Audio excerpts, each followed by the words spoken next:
재보궐선거가 이제 한 달 앞으로 다가왔습니다. 후보군의 윤곽도 점점 진해지고 있죠. 민주당은 박영선 후보로 결정이 됐고 제3지대 후보 단일화는 안철수 국민의당 후보로 정해졌습니다.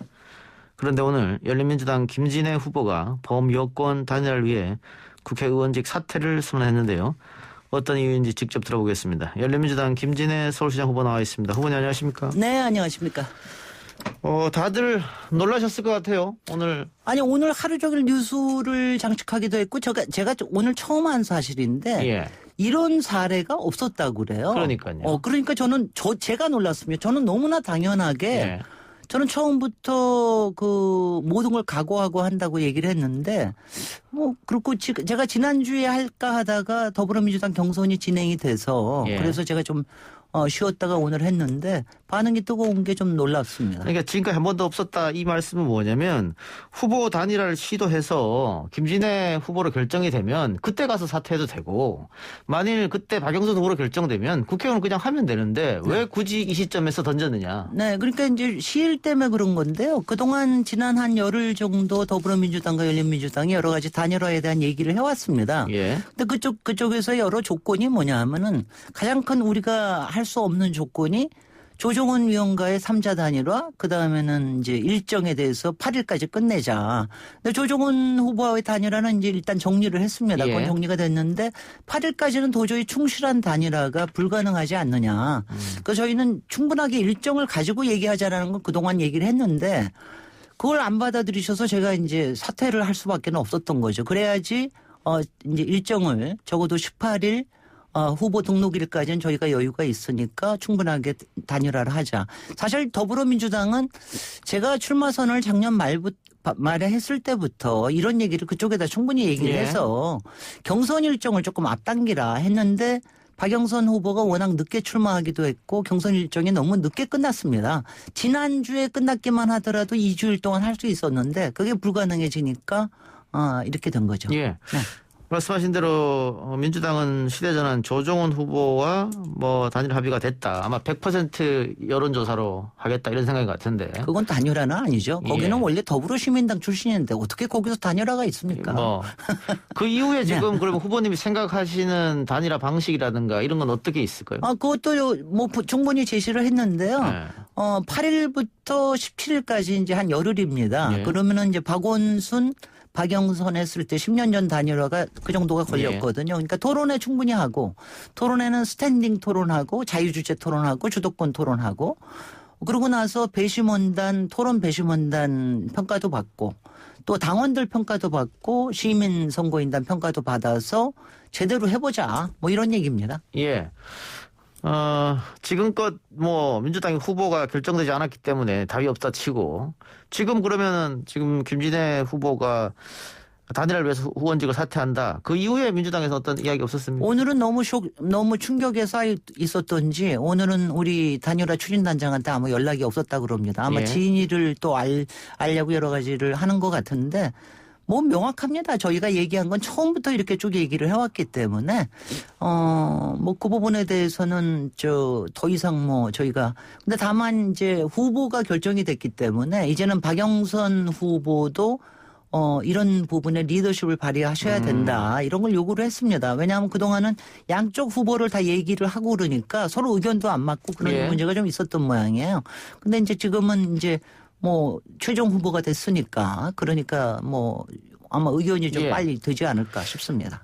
방법은 아마 여론조사로 할 텐데. 아니 여론조사만 가지고 안 된다는 얘기는 아까 제가 세 가지 방식을 얘기하지 않았습니까? 아니 그건 차례대로 이렇게 하다가 결론은 마지막에는 스탠딩 토론이나 다 보고 결정은 결국은 여론조사를 하는 거 아니에요? 아니요. 토론 배심원단. 왜냐하면 박영선, 박원순 때 세 개를 했습니다. 국민선거인단, 일반 여론조사, 그다음에 토론 배심원단. 세 개를 했기 때문에 3대 3대 4로 섞어서 했는데 아주 이상적이었거든요. 그 정도면 괜찮다.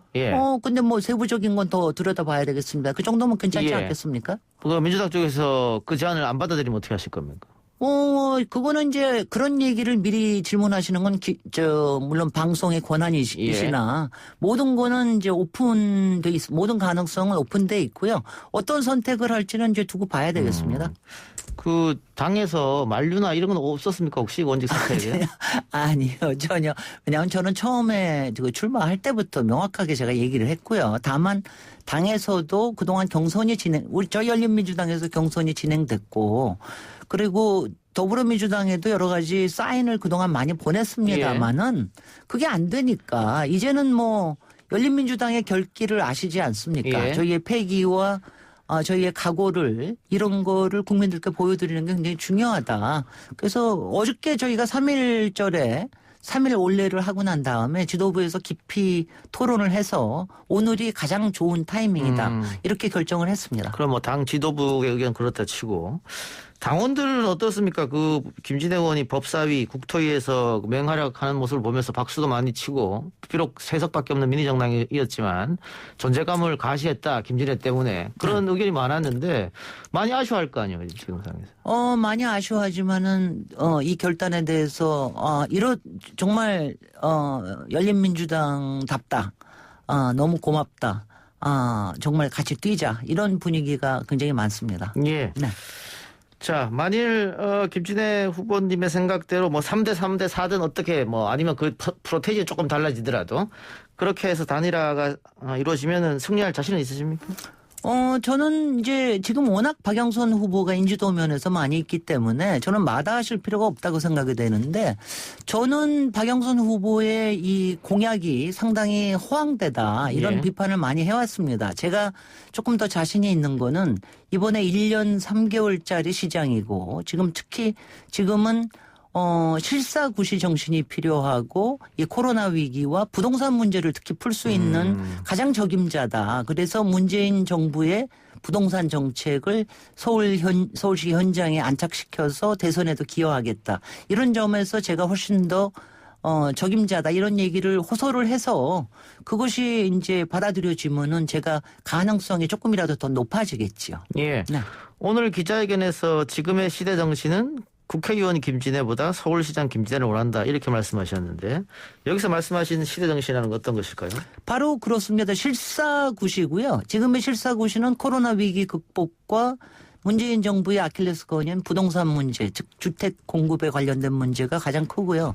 이거를 그동안 이명박 오세훈의 피로감 이제 지나고 그다음에 약간 개발에 소극적이었던 박원순 시장을 지나서 이제는 가운데에서 좀 더 균형을 잡고 고삐와 박차를 같이 가할 수 있는 사람. 이런 사람이 절대로 필요해서 도시 전문가 서울시장이 저는 지금의 시대 정신에 가장 맞다고 생각을 합니다. 예. 다른 후보들도 지금 보니까 부동산을 이제 강조해 주셨으니까 부동산 공약 보니까 거의 이제 공급 대책을 많이 쏟아내더라고요. 네. 근데 의원님이 상대적으로 나는 진짜 개발 부동산이다 이렇게 말씀하셨어요. 그중에 이제 가장 역점을 두고 있는 게 제가 이번에 5년간 50만 호를 지으면 지금보다 한 20% 정도 더 짓는 건데요. 거기에 할 수 있는 게 여러 가지가 있지만 재개발 재건축도 있고 공공부지를 활용하는 것도 있지만 제가 특히 역점을 두는 게 역세권 미드타운입니다. 예. 역세권 주변 개발은 서울에 307개의 역세권이 있고 이 부분이 굉장히 저활용돼 있기 때문에 제가 그동안 변창흠 국토부 장관과도 상당히 이런 부분에 이게 대안 개발이다. 예. 이 부분을 제대로 만들면은 서울을 굉장히 도시다운 도시로 만들 수 있다. 이 부분에 제가 역점을 두고 있습니다. 예. 그러면서 박영선 후보는 SF 영화 같은 공약만 내놨다 이렇게 비판도 하셨던데요. 네. 21분이라는 게 예. 그것도 허황되고요. 왜 21세기가 아니면 왜 20일이 나왔는지 모르겠고요. 한강 위에도 막 동글뱅이를 그리는 이런 거는 허무맹랑하다. 거기다 수직정원 도시는 본인도 설명하지 못하고 여러 기자들이 저한테 오히려 물어봅니다. 예. 전문가니까 좀 더 설명해 주실 수 있을 거 아니냐. 제가 설명할 이유가 없습니다. 박영선 후보께서 좀 더 설명을 하시고 그 부분은 저는 그래서 그 공약을 철회하라 이런 얘기를 제가 드렸는데요. 우상호 후보도 철회하라는 얘기를 하셨지만 여태까지 똑같이 어저께도 그대로 얘기를 하시더라고요. 그래서 아마 토론에서 좀 더 얘기를 해야 되겠지만 저는 좀 요번에 그 언론 미디어에 대해서 제가 좀 비판을 하는 것이 예. 이런 공약의 현실성이나 이 부분에 대해서 전혀 검증을 안 하고 있어요. 예. 그러니까 예전에 이명박의 청계천 사업이 나왔을 때만 하더라도 예찬도 있었지만 비판도 굉장히 많아서 검증 과정이 있었거든요. 예.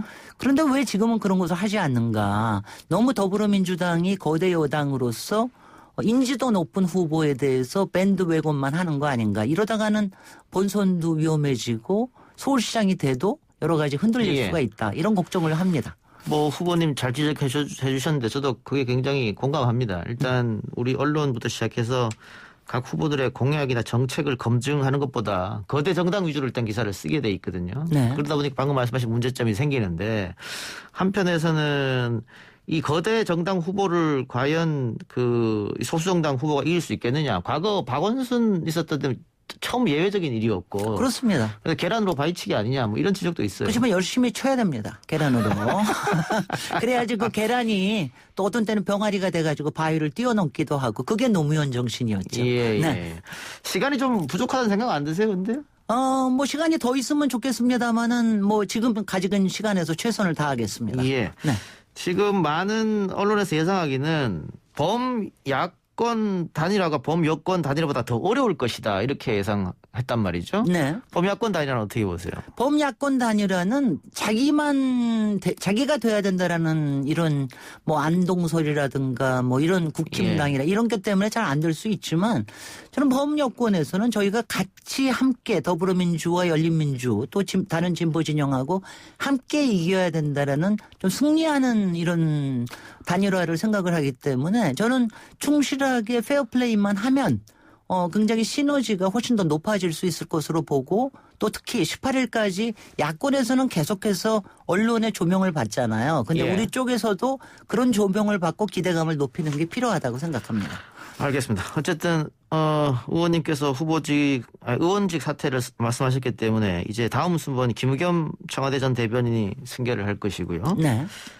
오늘 발표하셨으니까 뭐 적어도 내일부터는 좀 대화가 오고 가야 되는데 안 되는 거 아니겠어요? 박영선 후보 측에 아니 저기 당에서는 하고 제가 내일은 박영선 후보에게도 회동을 좀 요청하려고 하고 있습니다. 예. 뭐 좀 그래야지 그런 모습을 보여드려야 우리 진영에도 좀 더 희망을 주지 않겠습니까? 예. 네. 알겠습니다. 어쨌든 이렇게 배수의 진까지 치면서 서울시장에 도전하시는데 어렵게 출연하셨으니까 한번 어필 한번 하시기 바랍니다. 우리 청취자분들도. 네. 예. 저는 앞에도 얘기했지만 저는 이제 진짜 도시 전문가로 뭐 박사학위도 있지만 실무도 많이 했기 때문에 실사구시적인 현장을 푸는 문제에 능합니다. 그래서 제가 저희 별명이 김진 에너지인데 예. 제가 가진 에너지로 서울시를 충전해드리고 우리 시민들께 에너지를 나눠드리면서 기운내게 해드리고 싶습니다. 예. 많이 성원해 주십시오. 그 부동산만 얘기해서 좀 아쉬우니까 부동산 이외에 뭐 핵심 공약 제가 하나만 하나가 예. 오아시스 서울과 코로나 시민사다리인데요. 예. 여기서 소상공인과 프리랜서 그 노동자들 예. 이분들에게 47만이 되는데 이분들에게 월 210만 원 최대입니다. 최대 6개월까지 이분들을 지원을 해드려야 되겠다. 이분들은 도시의 일꾼이기 때문에 코로나 위기가 지나고 난 다음에는 이분들이 이제 활동을 해야지 경기가 살아나기 때문에 이거는 시가 나서서 해야 될 일이라고 생각을 하고요. 제가 오아시스라는 말을 쓰는데 굉장히 많이들 좋아하세요. 예. 오아시스 서울에서 제가 돌봄의 수요가 굉장히 늘어나고 있지만 이거를 정규 공공직으로만 풀 수가 없다. 그래서 시민들의 자발적인 시민 마일리지 시스템을 도입을 해가지고 시민들이 서로 보살펴주는 이런 시스템을 만들어서 이 대도시 안에서 사는 불안과 불신을 좀 녹여내는 이런 것도 좀 만들어 보고 싶다 이런 생각을 하고 있습니다. 알겠습니다. 네. 유튜브 댓글로 윤식님께서 내 고향 서울 30년 넘게 살면서 시장이 누가 되면 좋겠다는 생각을 처음 가져봤습니다. 이런 응원 댓글 주셨습니다. 네, 고맙습니다. 열심히 하겠습니다. 예, 그 단일화 과정 보면서 한 번 더 모시든가 하겠습니다. 네, 예, 고맙습니다. 고맙습니다. 네, 지금까지 열린민주당 김진애 서울시장 후보였습니다.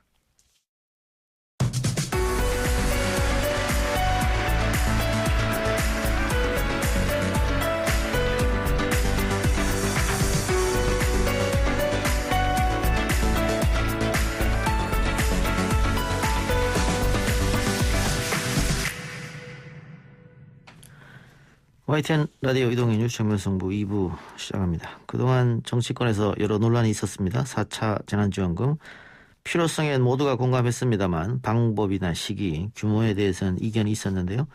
오늘 4차 맞춤형 피해 지원 대책을 담은 추경안이 국무회의에서 의결됐습니다. 어떤 내용들이 담겼는지 구체적으로 살펴보죠. 더불어민주당 홍익표 정치기의장 전화 연결합니다. 의원님 나와 계십니까? 네, 안녕하세요. 오래간만입니다. 예, 네. 오랜만에 연결하네요. 네네. 자, 19조 5천억 원, 20조 가까운 돈인데 가장 많은 부분을 차지하는 게 뭐 소상공인이겠죠. 아무래도 그 다음에 취약계층일 테고. 예, 그렇습니다. 소상공인에 대한 버팀목 자금이죠. 예, 지난번에 4조 1천억 원이었는데 이번에 6조 7천 원으로 가장 많이 증액이 된 부분입니다. 예. 그 소상공인에게는 최대 500만 원까지 지원된다 이렇게 제가 들었는데 맞습니까? 네, 그렇습니다. 전에는 세 단계로 구분을 했었습니다. 예를 들면 일반 업종에 100만 원, 예. 그다음에 집합 제한 경우에 200만 원, 어허. 집합 금지에 300만 원이 됐었는데 예. 이걸 좀 세분화해서 일반 업종 경우에도 그 매출 감소가 20% 이하일 경우에는 100만 원을 하고요. 예. 매출 감소가 20% 이상 됐을 때는 경영위기라고 해서 한 200만 원을 드리고 예. 집합 제한 경우에는 300만 원을 드립니다. 그다음에 집합 금지가 지난 금년도라서 1월 2일 날 방역 지침이 좀 완화되면서 금지에서 제한으로 전환된 업종이 있고 예. 계속 금지된 업종이 있었거든요. 예. 그 경우에 금지에서 제한으로 전환된 경우에는 400만 원, 그 다음에 쭉 계속 금지가 연장된 경우는 최대 500만 원까지 지원하게 돼 있습니다. 예. 그리고 또 하나 바뀐 거는요. 예. 지난번 3차 재난지원금 때는 매출액 기준이 4억 미만으로 하고, 그 다음에 5인 미만 업소 제한을 했었는데, 이번에는 인원에 대한 제한은 없고, 예. 매출액 기준 10억 미만으로 제한을 하고 있습니다. 예. 전기료 감면도 이야기하던데요? 예, 전기료 일부 감면을 하는데 방역조치 대상에 참여한 업종 한 115만 개 업소가 있습니다. 예, 해당 소상공인의 전기요금을 3개월간 집합금지 경우 50%, 집합 제한은 30% 감면을 하는 것으로 해서 이게 한 2천억 정도 되는데요.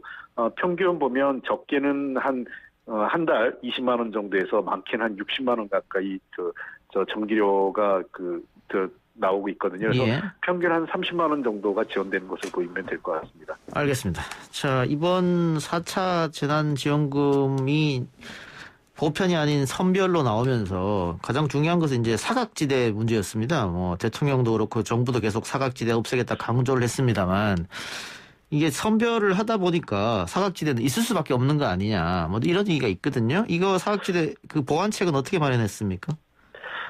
다시 한번 말씀드리면 이번에 당정이 고민을 할 때 선별과 보편이라는 기준으로 접근하지 않았습니다. 예. 저희들은 이번에 사실은 이제 피해 구제에 대한 피해를 구체적으로 입은 계층에 대해서 피해 정도에 따라서 좀 두텁게 지원한 피해 지원금의 초점을 맞췄고요. 대통령께서 얘기하신 것처럼 이 경기 활성화, 경기 진작 차원에서 지원금 문제는 추후 방역 상황이 개선되면 그때 가서 좀 지급을 검토하자 이렇게 구분을 했다는 거 말씀드리고요. 예. 말씀하신 대로 어떠한 형태든 간에 사각지대는 발생하게 돼 있고 다만 저희가 이번에 제한된 재정적 여건 속에서 최소한의 사각지대를 좀 더 줄이려고 하는 노력들은 여러 가지를 했습니다. 그래서 소상공인은 지금 버팀목 자금이 하나 있고요.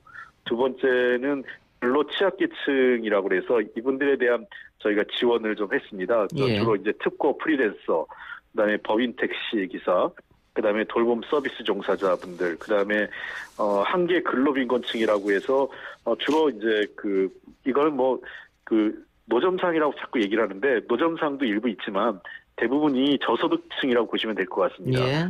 그래서 정규직이나 어떤 정상적인 소득이 없는 상태에 계신 분들을 대상으로 해서 한계 근로빈곤층에 대한 80만 가구에 한 50만 원씩 저희가 지원을 할 예정입니다. 예.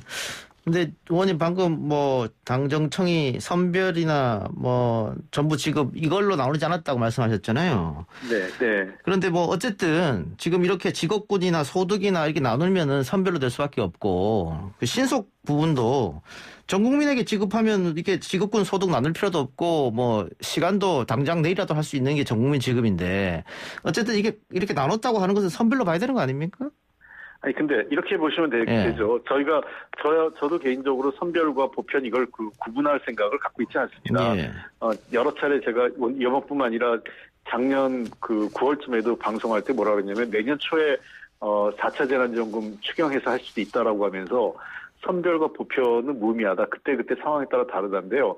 저희가 만약 이번에 방역 상황만 좋았다면 저는 이 소비 진작 차원에서 전 국민 지급을 할 수도 있었다고 생각을 합니다. 그런데 지금 단계에서는 아시다시피 방역 당국의 지침이 5인 미만으로 하고 있고 그다음에 10시까지 시간 제한을 하고 있잖아요. 예. 방역 당국의 기본 지침은 만나지 마라, 모이지 마라, 밖에 나오지 말라 가급적. 이게 지금 방역 당국의 지침인데 저희가 소비하고 적극적으로 이 시장에서 뭔가 소비 활동을 하고 경제 활동을 하라고 전 국민 지원을 드리는 거는 방역 당국의 지침에 맞지 않기 때문에 재정 당국의 재정적 우려도 있었지만 방역 당국에서 지금 최근에 방역 상황이 거의 400명 안팎에서 지금 감염 확진자가 매일 발생하고 있는 상황에서 예. 적절치 않다는 지적을 저희가 수용을 한 겁니다. 그럼 대통령 말씀처럼 코로나가 좋아지면은 전 국민 지급도 생각할 수 있다. 소비 진작 차원에서. 네. 그 기준은 혹시 있습니까? 예를 들어 100명 미만이라든가 그런 기준이라든가. 그건 아직 확정된 건 아닌데 작년 1차 재난지원금이 일단 기준이 되겠죠. 예. 4인 가구 기준으로 저희가 100만 원 지급을 했지 않습니까? 예. 그것을 놓고 저희가 재정적 여력을 보면서 판단할 수 있지 않을까 생각을 합니다. 아니 그게 아니라 코로나 확진자 숫자가 100명 미만으로 떨어지면 우리가 좋아진다고 판단한다든가. 그거는 아니고요. 예. 그건 여러 가지 상황이 있습니다. 예를 들면 재확진율이라든지 저희가 지수 같은 게 있는데 그런 경우 지금 1.0 이하로 떨어진다거나 또 일단 단순 확진자 수가 어느 정도 된다든지 또는 백신과 치료제의 효과가 어느 정도 입증됐다든지 등등을 감안해서 방역 당국이 전문가들의 판단에 따를 예정이기 때문에요. 그 문제는 조금 더 저희가 방역 전문가들의 입장을 존중할 생각입니다. 예, 알겠습니다. 다시 우리 4차 재난지원금 얘기로 돌아가서요. 자, 특수고용직, 프리랜서, 이 고용 취약계층에 대해서도 긴급 고용 안정지원금이 나갈 텐데 3차 때와 달라진 점이 있다면 어떤 게 있을까요? 우선은 좀 더 문턱을 좀 낮추고 대상을 좀 넓혔다 이렇게 보시면 될 것 같습니다. 예. 지난번 같은 경우에는 소득원을 입증하는 과정에서 굉장히 좀 더 서류 요청 불필요한 서류 요청이 좀 많았었기 때문에 이번에는 가급적 그러한 기준을 좀 낮췄습니다. 조금 더. 물론 여전히 제가 보기엔 좀 현장에서 불편함이 있을 수는 있겠지만 지난번보다는 대폭 기준을 좀 낮췄기 때문에 어떠한 형태든 간에 소득이 줄었다는 것을 입증할 수 있는 어떠한 자료라도 가져온다면 지방자치단체에서 그것을 심의해서 지원을 할 예정이고요. 그 외에도 예를 들면 한계 근로빈곤층에는 지방자치단체에서 관리되고 있는 노점 하시는 분들이 계세요. 그런 분들 일단 4만 개 정도를 저희가 추정하고 있는데 4만 개 업소 정도를 거기는 일단 포함이 됐고요. 그리고 돌봄 서비스 이번에 좀 추가로 했고 이런 등등의 것들을 저희가 조금 더 확장했다 이렇게 보시면 될 것 같습니다. 저도 방송 계통에 있다 보니까 주위에 프리랜서들이 많은데 이 소득이 줄었다는 걸 입증하기 위해서 전 직장을 가서 이렇게 해야 되는 게 그게 너무 싫다 그러더라고요. 그래서 이번에 이거 문턱 낮춘 거는 너무 다행스럽다 이런 생각이 들고. 자, 근데 홍남기 부총리가 계속해서 재정은 화수분이 아니다 이렇게 해서 이게 돈 많이 푸는 것에 대해서 우려감을 나타냈단 말이죠. 이번에 이렇게 또 19조 5천억 또 슈퍼 추경이다 이런 얘기 나오는데 이번에는 기재부에서 별 이견이 없었습니까? 저는 당연히 재정을 화수분으로 생각하는 사람이 아무도 없습니다. 예. 누가 재정을 허투루 국민의 세금으로 모여진 재정을 허투루 쓰려고 하는 사람 누가 있겠고요. 있을까 싶습니다만, 저는 홍남기 부총리나 기재부 예산당국의 입장도 존중을 해야 한다고 생각을 하고요. 그래서 이번에 저희는 이제 두 가지죠. 하나는 재정이 감당할 수 있는 수준이 어디까지냐. 그리고 두 번째는 그런 확장적 재정이 적극적인 역할을 해서 국민의 삶을 어디까지 책임질 거냐 하는 걸 놓고 감당할 수준에선 최대한 우리가 확보해보자 하는 차원에서 예산을 마련했습니다. 이 과정에 예산 당국도 초기에 약간 좀 소극적이었지만 이후에는 매우 적극적으로 추경 예산하는데 함께 참여해서 좋은 결과를 그래도 아주 만족스럽진 않겠지만 국민들에게는요 저희들이 할 수 있는 최선의 방안을 마련했다고 생각을 합니다. 예. 근데 코로나19가 이제 백신도 나왔고 하기 때문에 앞으로 더 악화되지는 아니라고 보고요. 네. 그 조금 더 좋아진다고 하면 상황이 그러면 또 올해 안에 또 소비진적 지원금 대통령이 말씀하신 또 준비를 해야 될 거 아닙니까? 돈은 계속 필요할 것 같은데요. 네, 그거는 우리가 좀 상황을 봐야죠. 지금 그 재정 문제를 볼 때에는 여러 가지 기준이 있습니다. 지금 여전히 뭐 한국의 재정이 급격하게 약화되는 거에 대한 우려도 저는 일면 그런 지적도 타당하다고 생각을 하고, 또 반대로 지난해 그 다른 OECD 선진국들 한 20여 개국을 대상으로 봤을 때 한국의 재정 적자가 늘어나는 것이 가장 적었습니다. 예.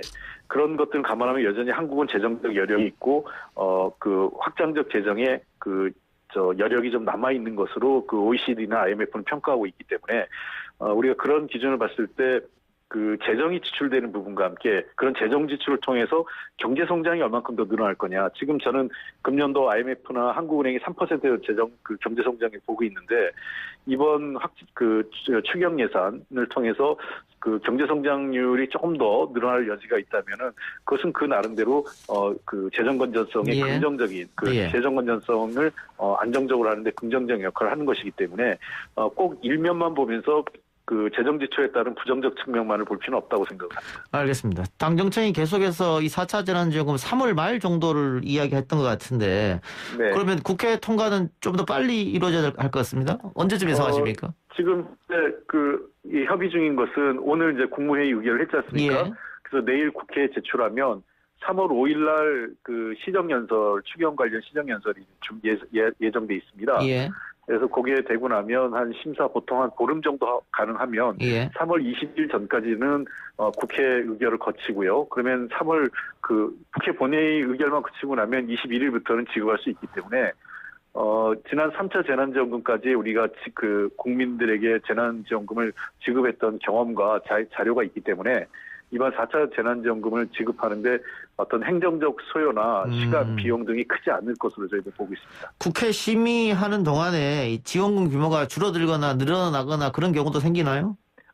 있을 수 있습니다. 왜냐하면 편성권은 정부가 가지고 있지만 심의권, 심사 통과 확정하는 것은 국회의 권한이기 때문에 지금 줄어들 수도 있고 늘어날 수도 있는데 통상적으로 늘어나는 경우가 많이 있죠. 그러니까 국회에서 여러 가지 상황들을 고려해서 조금씩 여지가 있고요. 당장 당내에서도 제일 많이 거론되고 있는 게 최근에 화훼 농가를 비롯해서 농가 소득 감소가 좀 큰 일부 농가를 중심으로 해서 소득 감소가 있기 때문에 예. 해당 농가들에 대한 조금 더 직접 지원이 필요하지 않느냐에 예. 대한 공감대가 있습니다. 예. 근데 야당에서는 이게 3월 말 지급이면 당연히 이게 총선용이다. 선거 전에 금전 풀어가지고 선거 이기려고 한다. 이렇게 비판하던데요. 제가 여러 차례 방송에서 말씀드리지만 우리 대한민국 국민의 수준이 과거 고무신 선거, 막걸리 선거 때 그런 수준이 아닙니다. 예. 모르겠어요. 그렇게 말하신 분들은 돈 주고 표를 사본 경험이 있으셔서 그런 건지 모르겠지만 우리나라 국민들이 돈을 드린다고 해서 표를 표심을 바꾸거나 그렇지도 않을 거고요. 예. 그리고 다시 한번 제가 말씀드리지만 이 돈은 국민의 세금이기 때문에 예. 원래 주인이 국민입니다.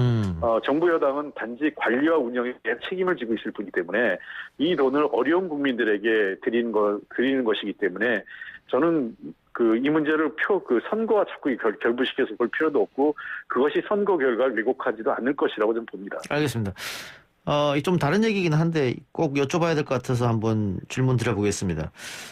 여당에서 중수청 신설에 드라이브를 걸고 있는데 윤석열 총장이 공식적으로 반대 입장을 그것도 노골적으로 강하게 밝혔습니다. 이렇게 돼서 또 검찰과 정부가 충돌한 거 아니냐 이런 의견도 있고 검찰 내부의 반발이 조직적으로 시작됐다 이런 얘기도 있던데 어떻게 보세요? 글쎄요, 그 문제 너무 이렇게 대립적으로만 볼 필요는 없다고 생각을 하고요. 예. 어쨌든 검찰도 그렇고 정부 여당도 그렇고 또 많은 분들의 관점은 어떻게 하는 것이 국민의 인권을 지키면서 어떤 수사 범죄의 효율성을 높일 거냐 이 두 가지 관점에서 접근하는 거 아니겠습니까? 예. 저는 어느 것이 좋은 대안인지를 놓고 저는 검찰도 자기 반대만 할 게 아니라 어떤 의견을 그럼 현재 지금 제기되고 있는 검찰 수사의 문제점들에 대해서도 인정할 건 인정하고 보다 발전적인 대안을 좀 내놓거나 그러면서 좀 생산적인 토론을 했으면 좋겠다 생각을 합니다. 단순히 이거를 정부 여당과 검찰의 대립 문제로 보거나 검찰의 자존심 문제 또 뭐 이 검찰의 권한 문제로만 접근하는 것은 도리어 국민들에게 피로감만 줄 거고 국민들이 원하는 것도 그게 아니라고 생각을 합니다. 어떻게 하면 국민의 인권이 보장될 것이며 또 각종 중대범죄, 뭐 권력형 비리를 포함해서 이런 수사를 어디가 효율적으로 할 것이냐 하는 문제에 대해서 저는 머리를 맞대고 지혜를 예. 모으는 게 더 중요하지 않을까 생각을 합니다. 근데 지난 대통령 선거 때 문재인 후보만 검찰 또 경찰 수사 기소 분리를 이야기한 게 아니고 야당 후보들도 네. 공약으로 얘기했거든요. 예, 그렇습니다. 그리고 윤석열 총장도 국회에 나와서 수사 기소 분리 당연한 거다고 얘기했는데 지금 여당에서 수사 기소 분리를 위해서 중수청을 만든다고 하니까는 야당도 반대하고 윤 총장도 다시 입장 바꿔서 반대하고 이 이유는 어디 있다고 보세요? 글쎄요, 뭐 그 이유가 뭔지 모르겠습니다만 늘 그 본인이 이러겠죠. 그 당시 야당의 그 주요 대선 후보들이 자기의 공약이 뭔지도 모르고 내걸었거나 아니면 그때 내걸었던 때하고 지금하고 마음이 바뀌었거나 뭐 모르겠어요. 정책이 바뀐 건지 그때 자기가 무슨 공약을 했는지 몰랐거나 둘 중에 하나일 텐데 저는 공약은 그게 빌공짜가 아니라 진짜 국민과 관련 공적인 약속 아니겠습니까? 예. 그러기 위해서는 약속을 지키려고 하는 노력이 필요합니다. 그러면 최소한 자신들이 그때 왜 그런 그 공약을 내걸었는지에 대해서 한번 성찰하고 비판을 하든 아니면 반대를 하든 했으면 좋겠다 이런 생각을 말씀을 드리고 싶습니다. 알겠습니다. 의원님 오늘 인터뷰 고맙습니다. 감사합니다. 네, 지금까지 더불어민주당 홍익표 정책위 의장이었습니다.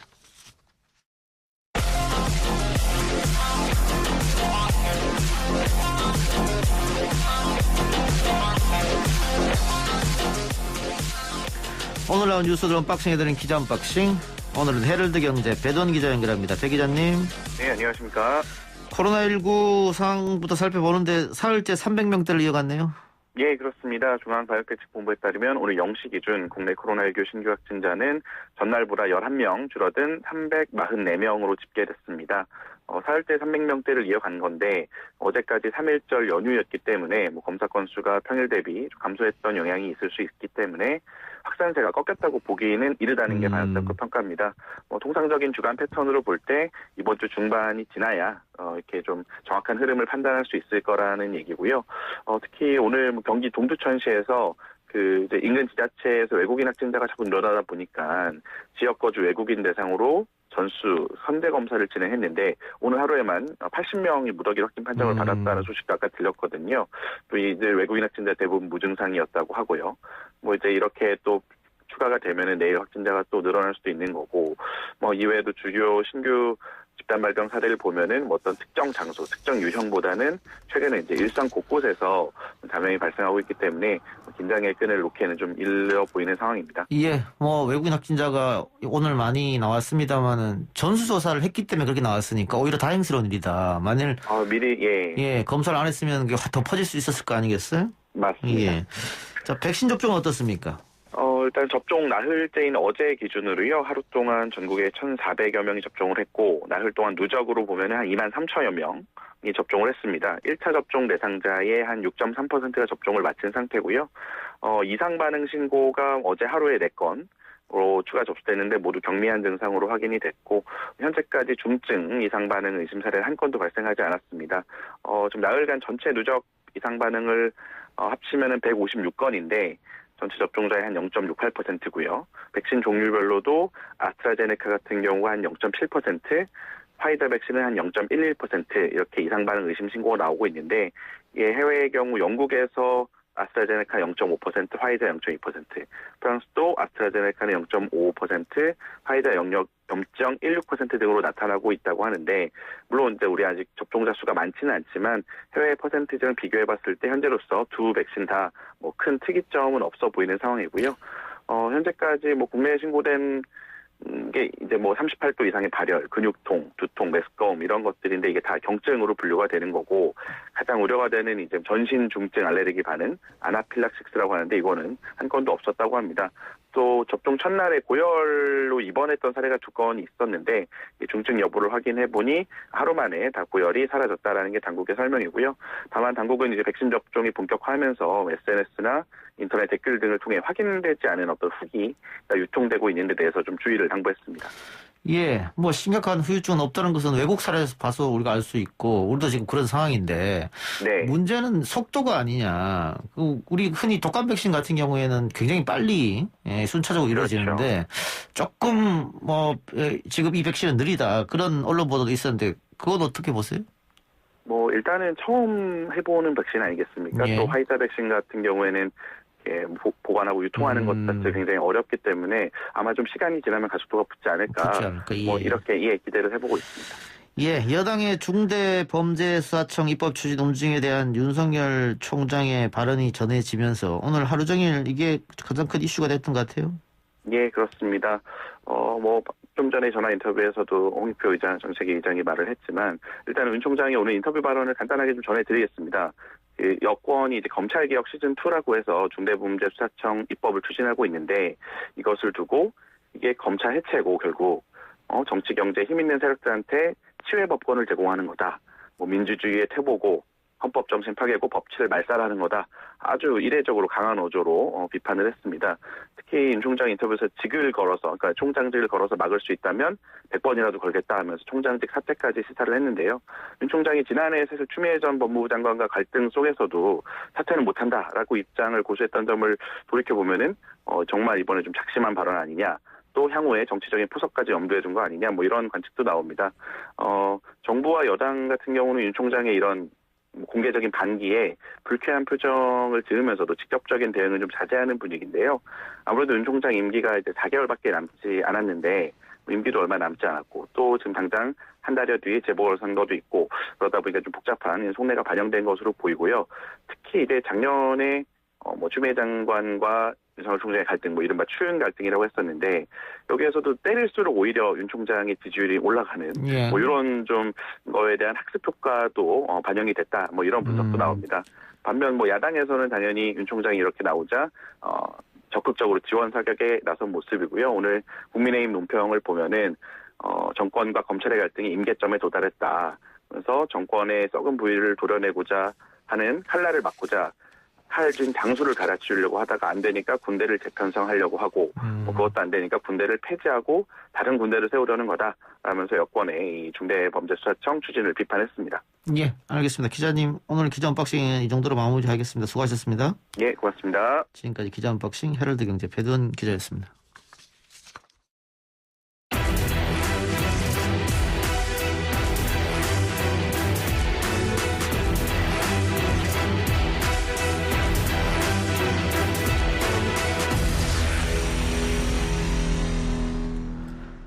오늘 새학년 새학기가 시작이 됐죠. 올해는 개학 연기 없이 3월 등교가 시작됐는데요. 유치원생과 초등학교 1, 2학년, 고등학교 3학년 학생들은 매일 학교에 갈 수 있게 됐습니다. 오늘 개학 모습 어땠는지 알아보겠습니다. 천안 초등학교 1학년 담당하고 계시는 권선희 선생님입니다. 선생님 안녕하십니까? 네, 안녕하세요. 예, 오늘 입학식이 있었죠? 네. 예, 입학식 모습 어땠습니까? 이제 저희 학교는 신입생이 100명이 입학을 했거든요. 예. 네, 부모님들은 방역 때문에 교문 밖에서 계셨지만 입학식에 이제 직접 참여하지 못했지만 선생님들 안내를 받아서 아이들이 한 명 한 명 교실로 다 찾아 들어왔어요. 그래서 각 교실에서 학급별로 입학식을 했어요. 예. 학급별로 입학식을 예전처럼 다 모일 수가 없으니까. 그렇죠. 예. 그 100명 입학한다고 했었는데 지금 학급이 몇 개 학급입니까? 저희는 5개 학급이고 학급당 20명씩이에요. 20명씩이요? 아, 네. 이거는 굉장히 좋아졌네요. 네, 그렇죠. 예, 한 학급당 20명이긴 한데 그 한 학년 전체 인원이 100명밖에 안 된다는 거는 조금 많이 아쉽네요. 예. 그렇죠. 요즘 세태를 반영하는 게 아닌가 싶은데. 네. 저희 때는 한 반에 60명씩 있었는데. 맞아요. 그래요.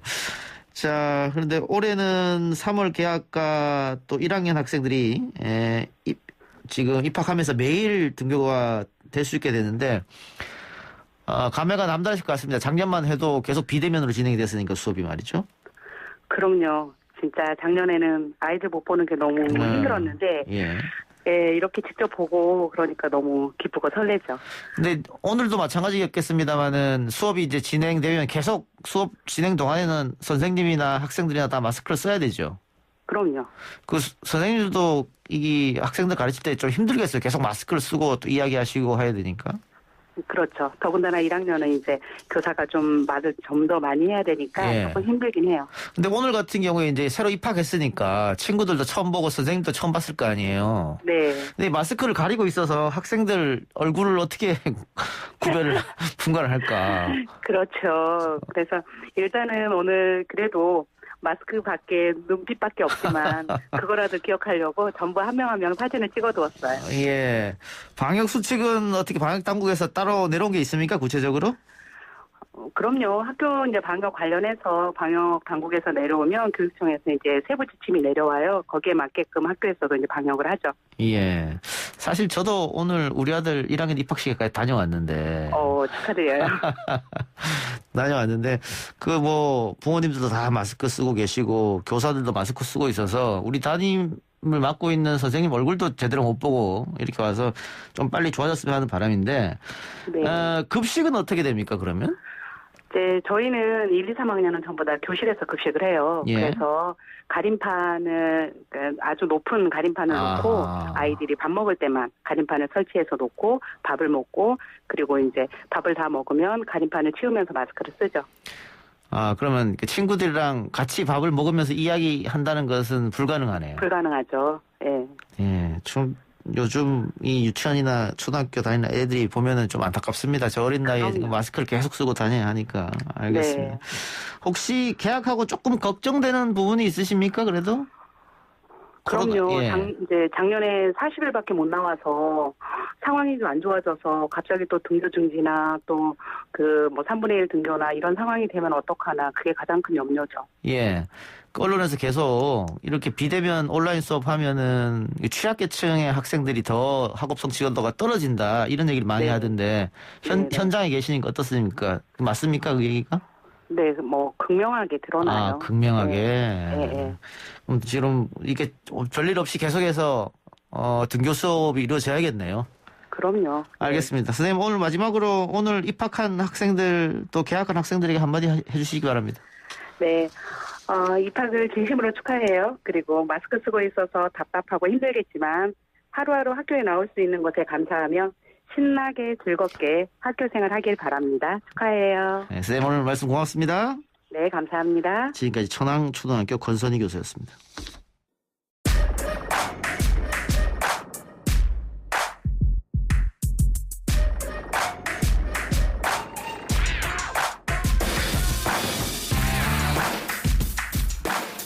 화이트 라디오 이동의 뉴스정면승부 3부 시작합니다.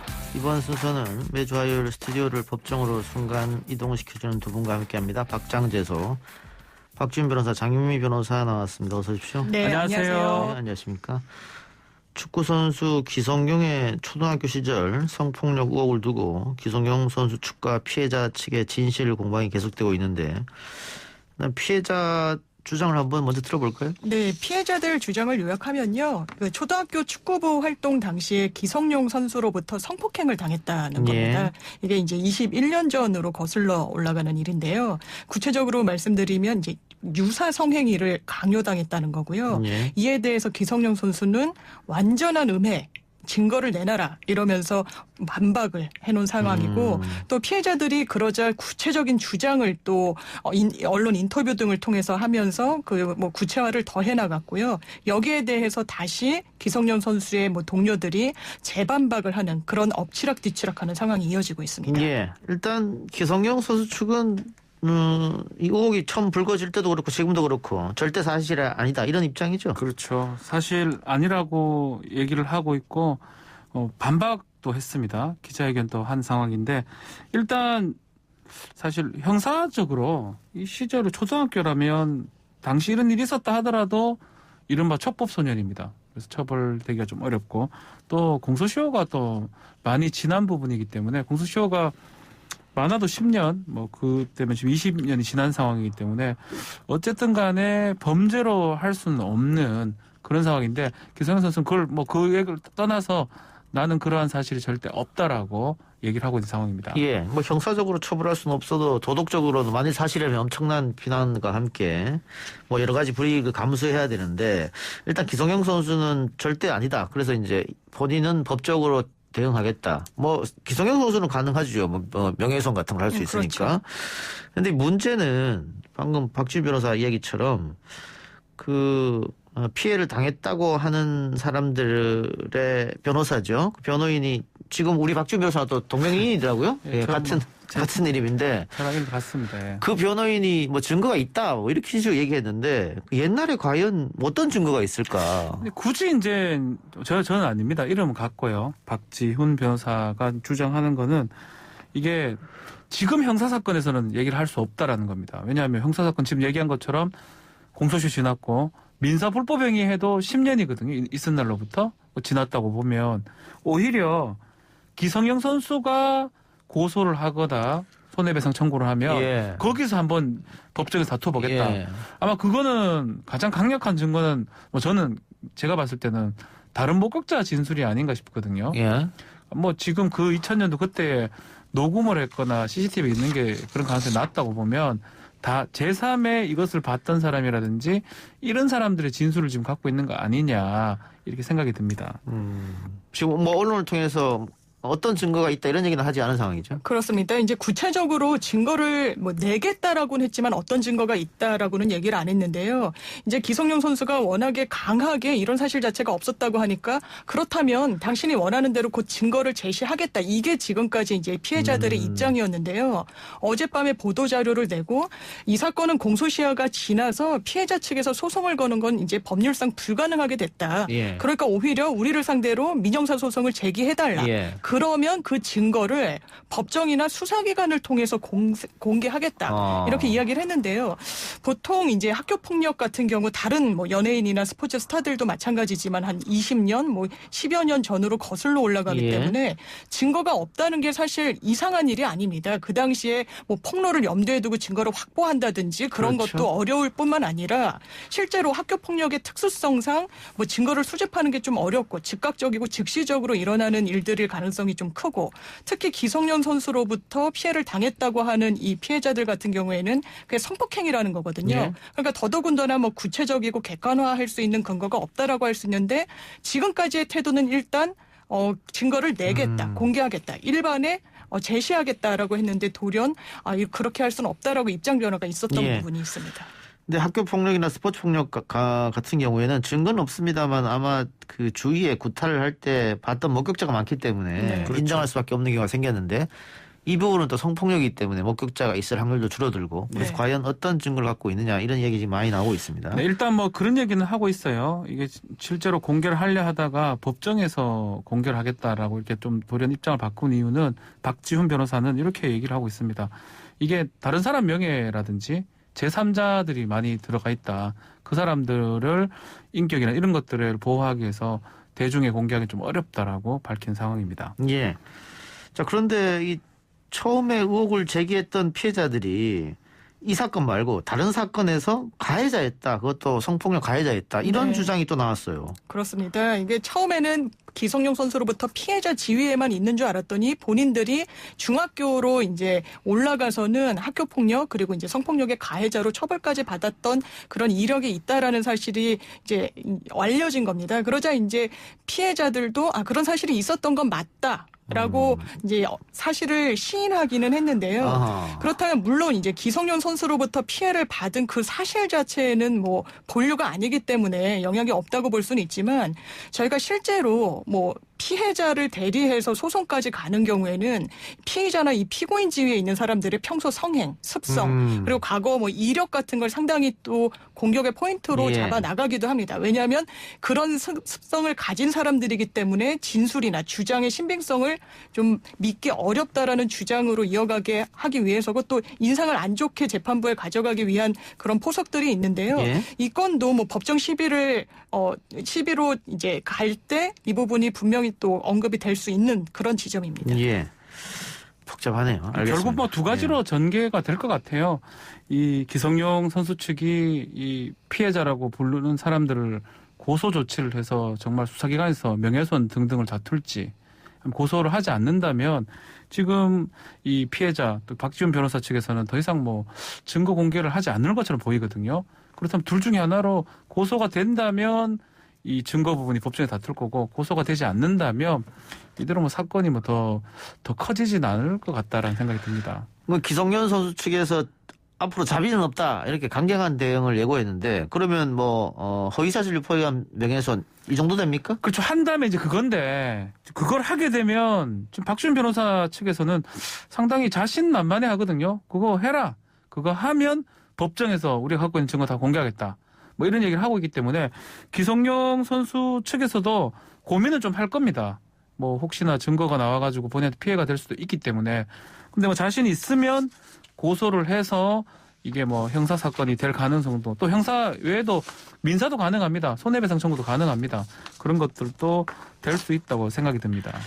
알겠습니다. 주제를 좀 바꿔보죠. 여당에서 중수청 신설에 드라이브를 걸고 있는 가운데 윤석열 총장이 공개적으로 반대 입장을 밝혔네요. 그렇습니다. 뭐 수사, 기소, 공소 유지는 아예 이제 분리될 수가 없다. 그 지금까지 검찰의 수사 내역을 왔더라도 이제 대손자금 수사, 대기업 비자금, 뭐 국정원 선거 개입, 그리고 최근에 국정농단 사태까지 줄줄이 검찰이 수사 기소권을 같이 갖고 있었기 때문에 힘을 받아서 이런 성과를 낼 수 있었던 부분이다. 만약에 수사 기소가 분리돼 있었다면 검찰이 이런 식의 성과는 내지 못했을 거다. 수사도 당연히 성공하지 못했을 거다. 이렇게 역공을 편 건데요. 수사 기소가 분리되면 오히려 이제 법 외에 치외법권 영역이 확대돼서 예. 보통 시민들의 인권이 보장될 수 없다라고 이제 강하게 주장하고 나온 겁니다. 예. 그런데 윤석열 총장이 인사청문회에서 수사 기소 분리에 대해서 수긍을 했거든요. 그렇게 하는 게 맞다고? 찬성했었죠. 예. 찬성했는데 지금은 수사 기소 공소 분리될 수 없다 이렇게 얘기했나요? 그렇죠. 입장이 달라진 겁니까? 입장이 뭐 바뀌었다고 하게 뭐 정확하게 말 수는 없지만 일단은 그때랑 지금이랑 분위기는 좀 다른 것 같고요. 윤석열 총장 취지는 이 기소권 자체를 수사권 자체를 아예 그냥 검찰이 할 수 없다 그러면 이 심각한 문제가 생긴다라는 취지로 보이고 또 한편으로는 검찰이 또 윤석열 총장 뭐 그 자체입니다. 좀 형평성 있게 검찰권, 수사권을 했었으면 수사권을 완전히 이렇게 뺏어버리는 경우까지는 안 갔을 건데 또 그런 측면에서는 윤석열 총장의 어떤 법 집행 부분에 대해서 비판의 여지는 좀 있는 것 같습니다. 예. 알겠습니다. 자, 근데 김진욱 공수처장도 수사와 기소가 완전히 분리되면 공소유지 어려울 수 있다 이렇게 얘기했네요. 그렇습니다. 일단 수사와 기소가 그럼 한 몸이어야 공소유지가 가능한가? 그렇진 않습니다. 네. 지금도 이제 수사검사가 기소를 하면 이 공판을 담당하는 검사는 사실상 공소유지에 많이 등한시하고 있습니다. 검찰의 기능이 수사와 기소로 나눠진 상황에서 훨씬 수사에 방점이 많이 찍혀 있고 그렇기 때문에 사법개혁 그리고 추미애 전 장관 같은 경우에도 공판 중심주의 그리고 공판검사의 어떤 지원 같은 것을 약속한 것도 다 이런 맥락하에 있는 거거든요. 예. 그렇기 때문에 지금 뭐 수사 기소를 검찰이 같이 갖고 있기 때문에 기소가 더 공소유지가 더 잘 되고 뭐 이게 분리되면 안 된다라는 주장은 좀 납득하기가 어렵고 오히려 공소권, 기소권이 분리돼서 다른 하나의 기구로 넘어가게 된다면 검찰이 그 기능만 수행하게 된다면 더 이쪽에 중점적으로 집중할 수 있는 그런 순기능도 예상이 가능한 그렇죠. 부분이 있습니다. 뭐 네. 수사 검사가 있고 공소 검사가 있습니다. 실제로 뭐 아주 특별한 사건을 제외하고는 공판만 담당합니다. 일반 검사들은. 그리고 이제 공판 카드에 이렇게 해달라고 수사 검사가 올리면 공소하는 사람들은 그거 보고 이제 재판만 하는 거거든요. 공소유지가 재판이라고 보면 되는데 이거 분리되기 때문에 재판할 수 없다? 납득할 수 없는 얘기고 이 계속적으로 김준호 공수처장은 뭐 얘기는 아마 공수처 관련돼서는 그럴 수 있다라는 뉘앙스로 저는 보입니다. 공수처의 검사라든지 판사라든지 경무관급 이상 경찰은 수사도 하고 기소도 할 수 있기 때문에 그런 의미로 보이고 일반적인 검찰의 공소권하고 수사권을 분리했을 때 뭔가 큰일 날 수 있고 공소유지가 어렵다라는 얘기는 저는 맞지 않다라고 생각이 듭니다. 예. 박준영 변호사도 한마디 했네요. 중수청을 밀어붙이는 일부 의원의 의도가 순수하지 않다. 이거 어떻게 받아들여야 될까요? 그렇습니다. 박준호 변호사가 이 사법개혁의 큰 틀에서 이 방향성에는 좀 동의하지 못하고 있는 것 같습니다. 이 글 제목 자체가요. 누구를 위한 중대범죄수사청인가. 그리고 이 중대범죄수사청을 이제 발족시키려는 그 의도를 적개심과 그리고 잘못을 감추기 위한 의도로 진행되는 사법개혁이다. 라고 규정을 한 뒤에요. 본인은 이 부분에 분명히 반대한다고 밝혔습니다. 그러면서 국민 중에서 뭐 돈 없고 백 없는 사람들의 피해가 이 중수청이 발족하게 되면 커질 수밖에 없다라고 했는데 사실 이 주장에 동의하기는 좀 어려운 부분이 이 뭐 중대범죄수사청을 강하게 여권에서도 밀어붙이고 있는 일부 의원들이 뭐 검찰에 좋은 인상을 안 갖고 있는 검찰에 다소 적대적인 의원들이 많이 포함된 건 사실인 것 같습니다. 하지만 그 부분과 별개로 이 중수청이라는 수사와 기소를 완전히 분리하는 방향성 자체에는 많은 법조인들이 또 동의를 하고 있는 부분이 있어서 이걸 혼재해서 이야기하다 보면 오히려 이 이슈에 대해서 더 엄밀하게 이야기하지 못하게 되는 그런 부분이 있는 것 같습니다. 의견을 이제 읽어보면 뭐 좀 SNS 글들을 좀 읽어보면 좀 국민의힘이나 검찰 입장하고 비슷한 것 같아요. 예. 뭐 이런 의견을 낼 수도 있겠죠. 이 검찰 입장에서는 정말 많이 가졌던 권한이 이 검경수사권 조정에서 많이 잃어버리고 또 앞으로 중대범죄수사청이 만약에 만들어진다면 수사권이 완전히 없어져 버리기 때문에 그때 항상 드는 논리는 딱 하나예요. 지금 정권이 자신들의 수사를 막기 위해서 한다. 그 논리적으로 저는 맞지 않다고 생각이 드는데 일단 그거 하고 그리고 뭐 힘없는 사람들이 피해를 볼 것이다. 근데 오히려 힘없는 사람들 그런 기준으로 볼 게 아니고 이 권력들이 이 나누어지고 견제화하고 균형이 이루어지면 오히려 국민들 입장에서 유리하죠. 왜냐하면 수사받을 때 내가 잘못됐다고 생각하는데 기소하는 입장에서 이 부분을 기소를 하지 않으면 국민 입장에서 두텁게 인권이 보호되는 측면이 있는 거거든요. 반대로 또 경찰에서 만약에 빠져나갔는데 피해자 입장에서는 또 기소도 할 수도 있는 그런 부분도 있는 거고요. 그래서 그걸 봤을 때는 뭐 돈 없고 백 없는 사람한테 피해가 크다라는 부분도 좀 납득하기는 좀 어렵습니다. 예. 윤석열 총장 이야기 나왔으니까. 이게 뭐 오늘 들어오는 이야기 같은데요.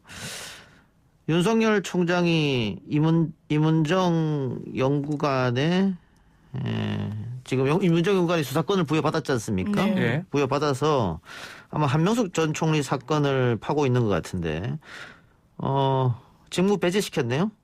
네.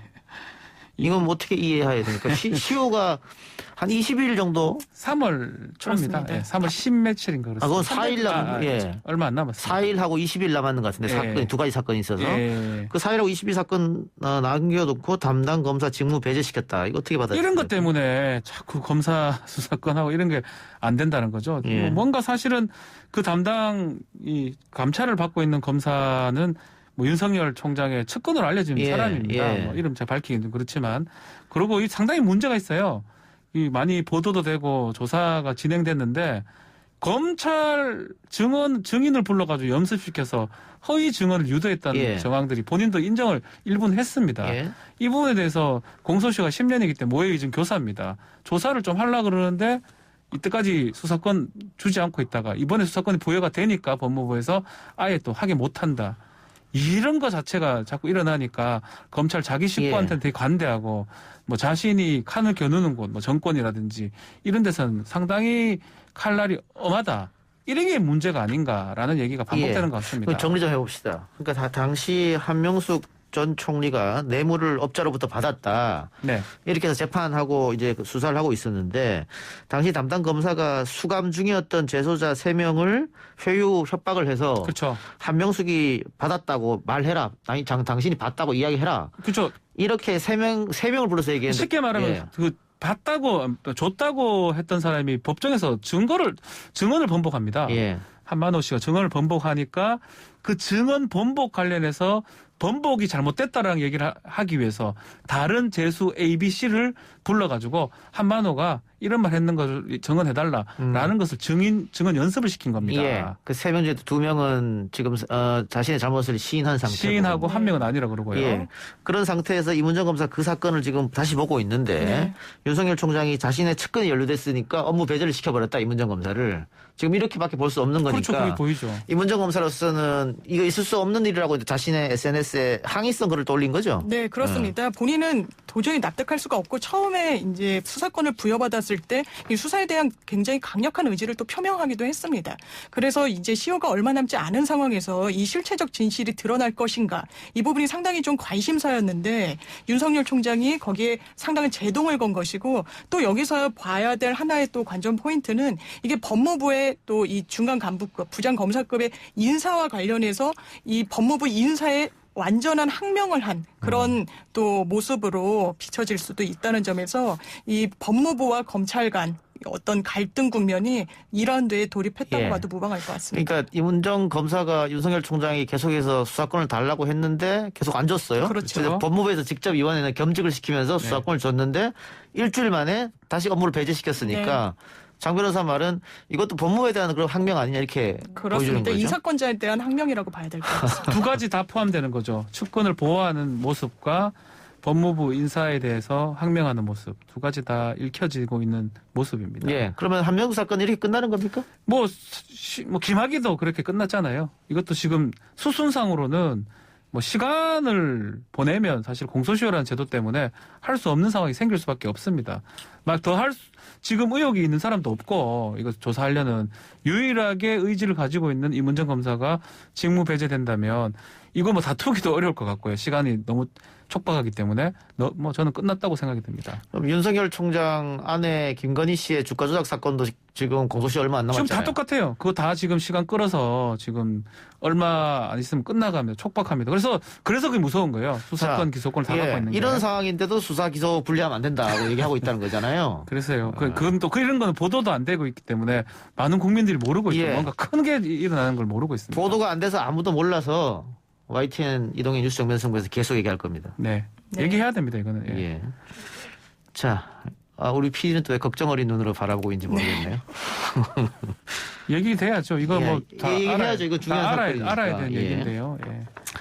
다른 얘기 해봅시다. 수행 비서 면직 논란에 있었던 유호정 의원이 국회의원 보좌 직원 임용 및 처우에 관한 법률을 냈는데 이건 또 어떻게 받아들여야 됩니까? 이게 아마 본인이 부자진을 이제 그 해고하는 과정에서 굉장히 좀 시끄러웠기 때문에 뭐 반성의 의미가 있다라고 보여질 수도 있고 반성의 의미. 또 한 측면에서는 이것 봐라 법적으로는 사실상 문제가 없었다라는 또 뭐 해명의 여지가 있다라고도 보여지는 부분인데요. 왜냐하면 그동안 국회의원 보좌직원 같은 경우에는 공무원 신분이기 때문에 근로기준법상 근로자가 보호받는 그런 법률적인 그 적용을 받지 않았습니다. 그래서 원래는 이제 해고 전에 근로자 30일 전에 예고 통보를 해야 되고 그것도 서면으로 해야 되고요. 또 한 달치 급여도 제공을 해야 되는데 보좌진은 그런 어떤 법의 사각지대에 있었던 부분이 있죠. 그렇기 때문에 내가 오히려 노동을 이야기하고 인권을 이야기하면서 주변을 살피지 못했다.